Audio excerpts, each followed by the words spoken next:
Minasan namaste. UGC no Nihongo no EPG no Patoshara desu. Watashi wa Anita Kanna to moshimasu. Kyou benkyou suru peipa no dai wa Kodai no Nihon bungaku Eigo o toushite. そしてモジュールの名前はZuihitsu、つまり Miscellaneous Essays ということです。それでは始めます。英語で話しますからどうぞ。日本語のいろいろな作品名、人物名、作家名、そして他のキーワードを日本語で覚えるようにしてください。Welcome to today's lesson. We are going to study about miscellaneous essays as a part of this paper on pre-modern Japanese literature. Zuihitsu. The word is made up of two kanji characters. Zui means random and hitsu is the kanji for fude, the jottings. So it can be translated as random jottings or the miscellaneous essays. What is the objective of this? I would say that it will introduce a unique aspect of Japanese literature, which is specially liked by the foreign students specializing in Japanese. These random jottings have three works which could be called the pillars of Zuihitsu. One you might have studied in other modules is Makura no Soshi, the pillow book. It's a very well-known. So to give you the background of this topic, we know that we can call it as an extension of poetic diaries of Heian period.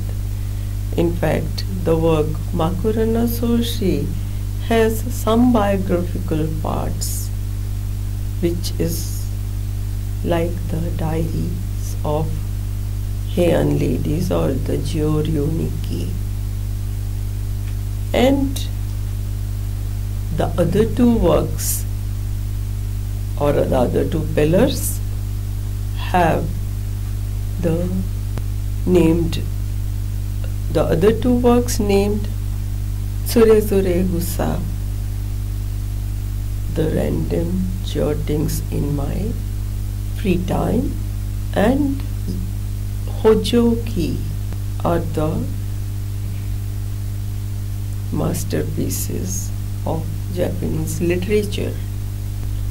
As compared to poetic diaries, these are not purely biographical but are also very objectively and also contemplative writings with deep observations of the writer. Tsurezure Gusa, essays in idleness, and Hojoki, notes of a recluse, are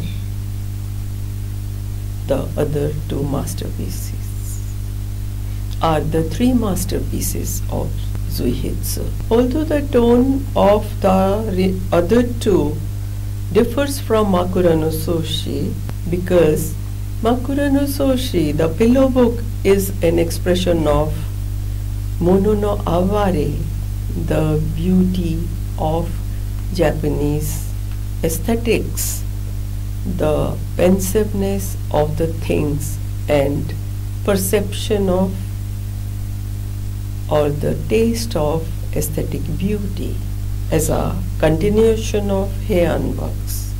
whereas the other two works, namely Tsurezuregusa and Hojoki, symbolize the impermanence of worldly things. They were written in Kamakura period and the later periods when the shoguns ruled the country. Today we will study about these three works of Zuihitsu. The first work is Makura no Soshi, the Pillow Book, which was written around the year 1000. This work was written by Seisho Nagon, who was a Nyobo, or the lady in waiting in the service of the empress, while Fujiwara no Michinaga's daughter, Empress Shoshi, was surrounded by such talented ladies like Murasaki Shikibu, Akazome Emon, and Izumi Shikibu. Seisho Nagon was known for her intellect, wit, sharp perception, and knowledge of Chinese literature. The work Pillow Book, written around 1000 AD, is a collection of 300 essays on various topics ranging from the seasons, mountains, insects, to court rumors, comments, and some biographical notes.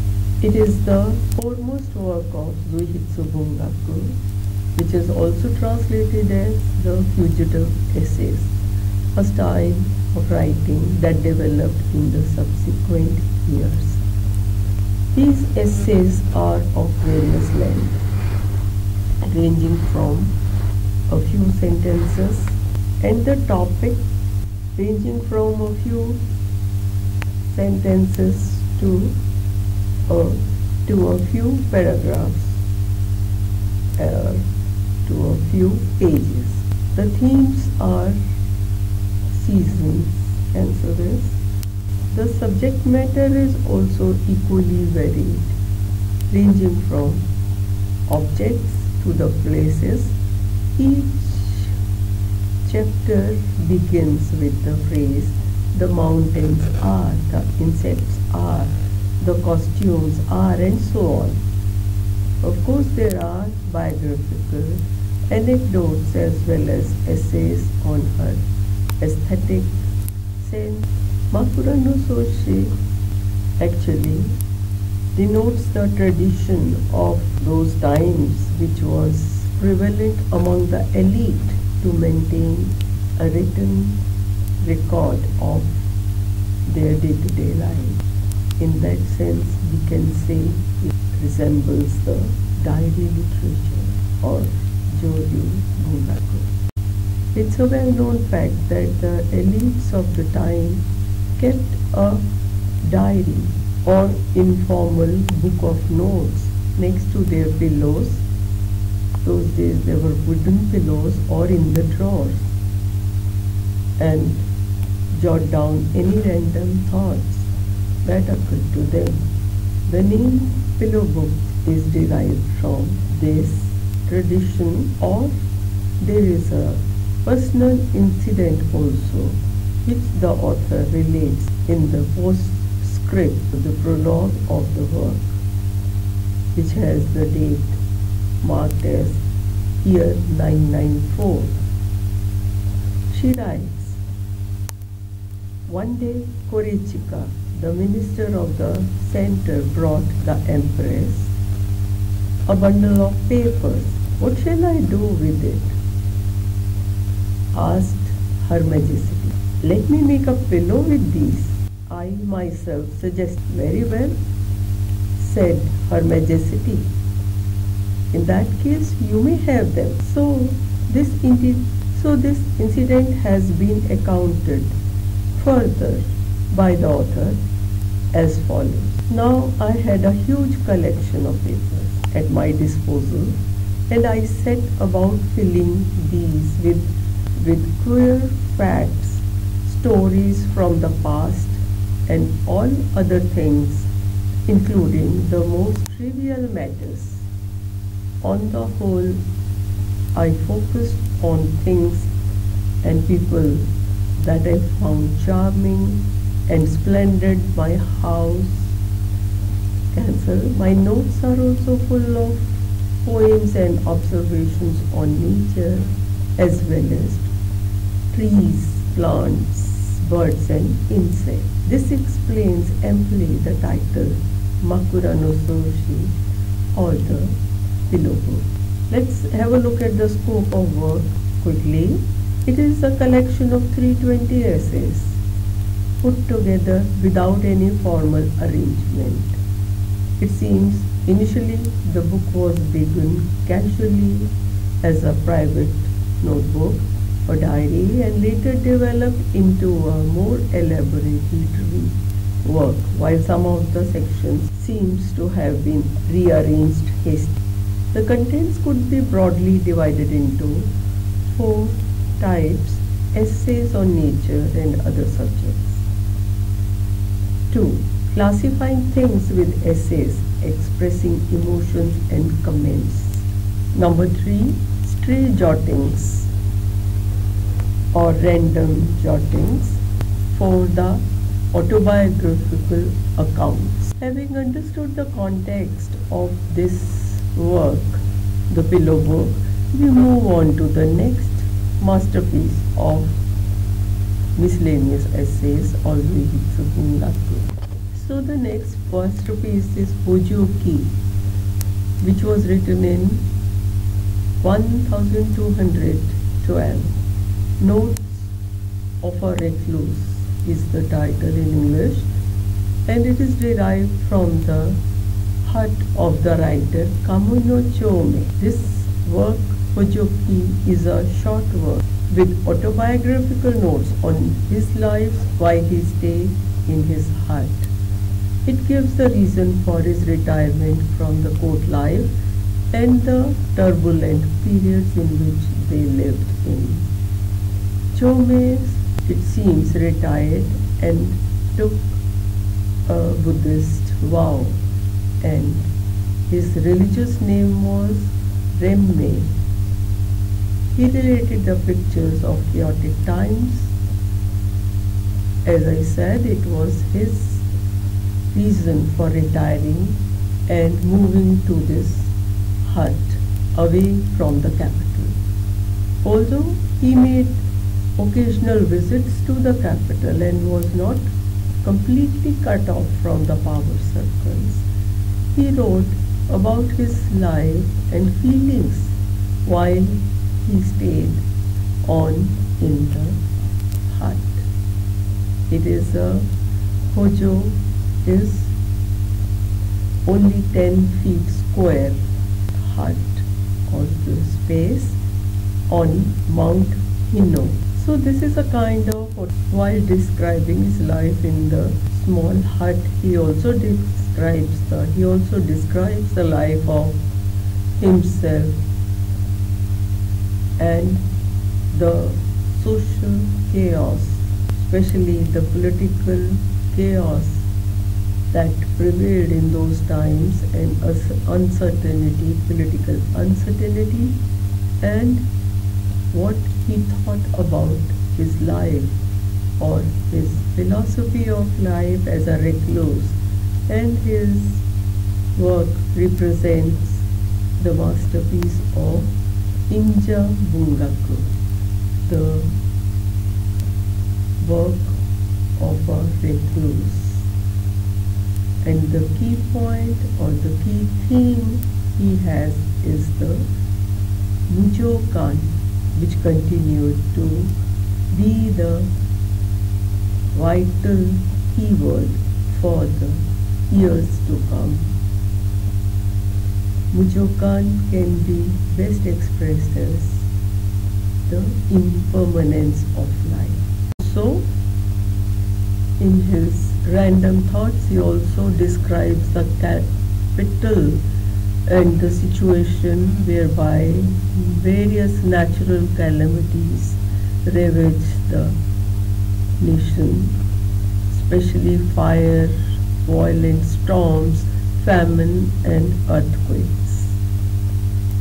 and which gives a larger meaning to his Mujokan. Kamano Chome, being a literary personality, also wrote on the poetry of Basho. He also wrote other works like Mumyo Zoshi on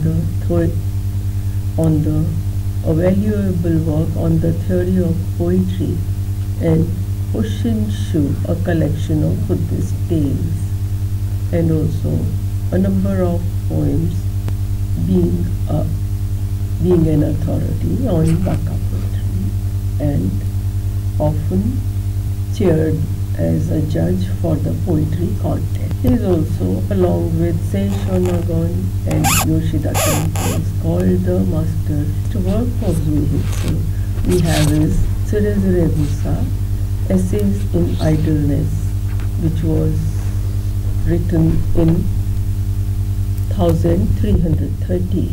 It's a collection of random thoughts that occur to the mind of the author without any particular sequence. It is obvious from the essays which he wrote, and at the onset of his work he wrote, "Overcome with ennui, I jot down whatever random thoughts occurred to me." The term Sure Sure here is translated as ennui or sometimes as leisure when one doesn't have anything else to do. Yoshida Kenko's name was Yoshida no Kaneyoshi, and Kenko is his given name of religion. Although he was born in a Shinto family and he was son of a Shinto priest who was serving in Yoshida Shrine in Kyoto, as a youth he entered into the service of the court and became the favorite of the Emperor Horikawa because of his poetic genius. He held many high positions in the court and also compiled a number of medieval waka anthologies. On the death of Emperor Go-Oda in 1324, overcome with grief, he renounced all and led the life of a recluse under the name of Kenko and lived at Onono-sho outside the capital. He also, like Kamano-chome, maintained contact with the capital and participated in the poetry contest. Later in his life, he took up residence in the capital as a supporter of the northern court in the period of turbulations when there were two imperial courts, one the northern and the other the southern. When the Emperor Go-Daigo was forced out of the capital by the warriors, the opening lines of this work indicate the nature and scope of his work. How foolish I feel when I realize that I have spent another day in front of my inkstone, jotting down the random thoughts as they occur to me in order to overcome the feeling of ennui. As these lines suggest, there is no arrangement in the contents. The first 10 chapters are about the different kind of men and dotted with remarks like, life would lose its charm if it went on forever, if man lived forever and did not melt away. The dwellings of people in this chapter and the subsequent chapters, he describes the tastes of men with the central theme of nostalgia about the dwelling. Everyone knows that it is only a temporary dwelling, but still it is a source of pleasure to have a house that suits one's needs. That is just one would want in life. He gives on his views on life religion as well as common things about women. He says this is one thing without which a man is better off is a wife.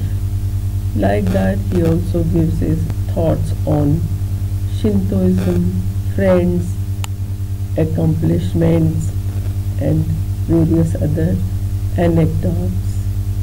In chapter 98, he quotes 3 lessons for a great and holy person.